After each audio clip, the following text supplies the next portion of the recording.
suis installée depuis le mois de juin 2020, donc ça va faire 1 an.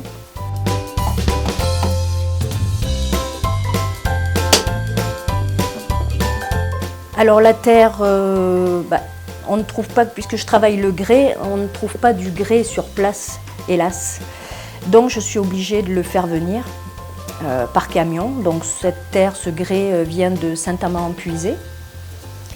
J'utilise différents grès, des grès lisses pour tout ce qui est bol, tasse, saladier.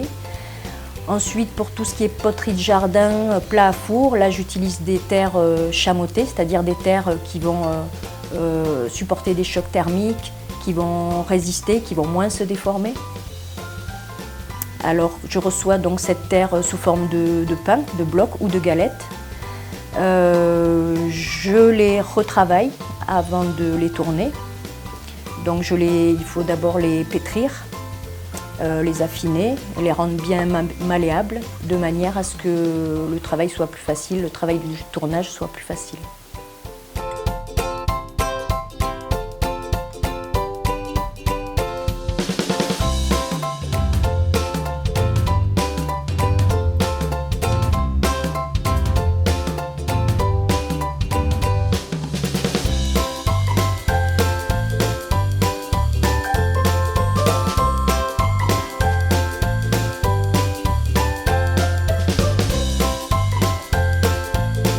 Alors la pièce maîtresse, effectivement, c'est le four.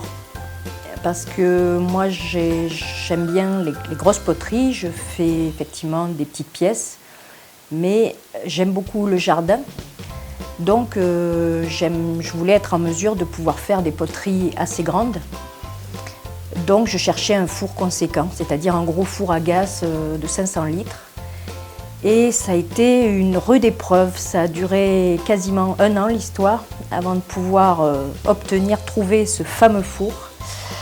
J'ai été chercher dans le sud de la France, du côté de Bordeaux, pour finalement le trouver. Il m'attendait, il était juste là, juste à côté.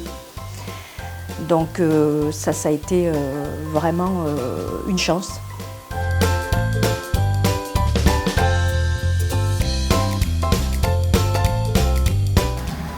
Ensuite, j'ai un petit four que j'utilise occasionnellement pour faire un petit peu de ragoût. Alors le ragoût, pour faire du ragoût, il faut tout d'abord avoir une terre très réfractaire.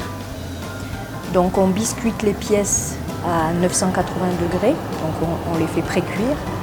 Ensuite, on les émaille avec un émail qui résiste aussi au choc thermique et qui va craqueler au moment de la sortie du four quand on va mettre les pièces dans les copeaux de bois. Donc on monte ces pièces pour le ragoût à 1000 degrés. Arrivé à 1000 degrés, on les sort quand elles sont encore incandescentes du four. On les met dans des copeaux de bois, ce qui va faire craqueler l'émail et diffuser la fumée dans la pièce.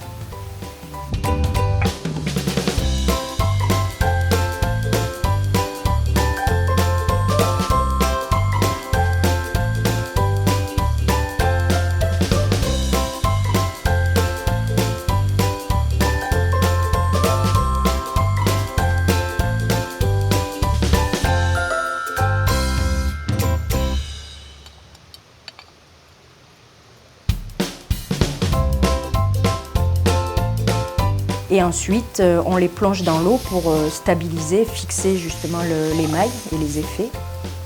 Et ensuite, on enlève un peu la pellicule dessus et on obtient ces fameuses pièces en ragoût craquelées.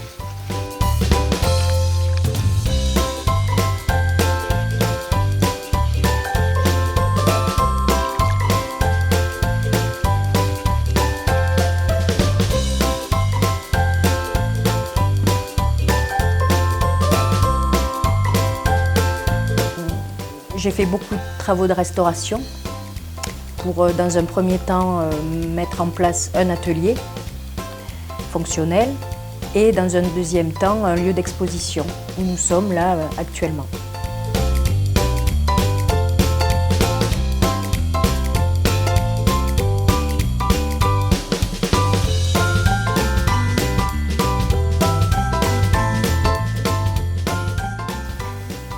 Donc les gens qui sont dans le coin, parce qu'il y a quand même des chemins de randonnée, il y a quelques balades intéressantes à faire, notamment le château d'Entrailles au-dessus, la chapelle du Pont, chemin de randonnée et le bar-restaurant La Planche du Souk, le rendez-vous des pêcheurs.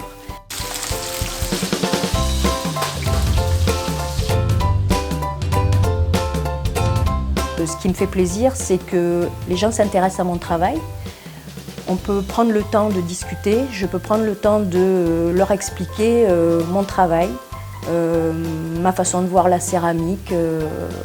Ils me posent des questions et je suis ravie de pouvoir leur répondre et de leur expliquer les différentes techniques que j'emploie dans mon travail.